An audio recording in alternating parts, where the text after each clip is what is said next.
Hi, this is Brian. Welcome back to another Optimize Plus One. In our last couple Plus Ones, we talked about Michelangelo and his studio.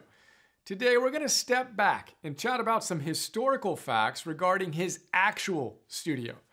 And we're going to chat about that block of marble he used to carve what would become one of history's finest masterpieces. Hi, David. First, let's take a quick look at the statue of David. In the Plus One, we've got this image of it. Check it out. It's amazing. It's one of the most perfect statues ever sculpted. Only, it's not perfect. In fact, if you look closely, you'll see that his hands aren't quite proportional and his head is a little too big.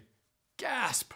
And get this, at one point, of course, David was locked up in that block of marble. Did you know that our beautiful 17-foot David came from a block of marble that was rejected by two other sculptors because it had too many imperfections in it?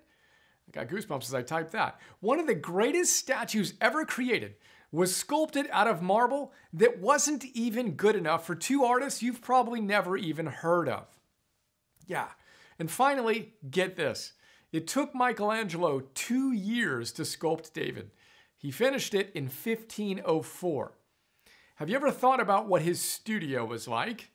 Well, it wasn't inside with perfect climate control. It wasn't even inside. It was outside. And you know what?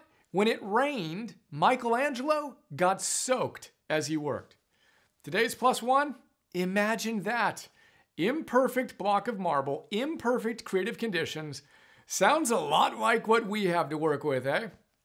Let's, as Teddy Roosevelt would say, do what you can with what you have where you are, as we sculpt ourselves into perfectly imperfect masterpieces today.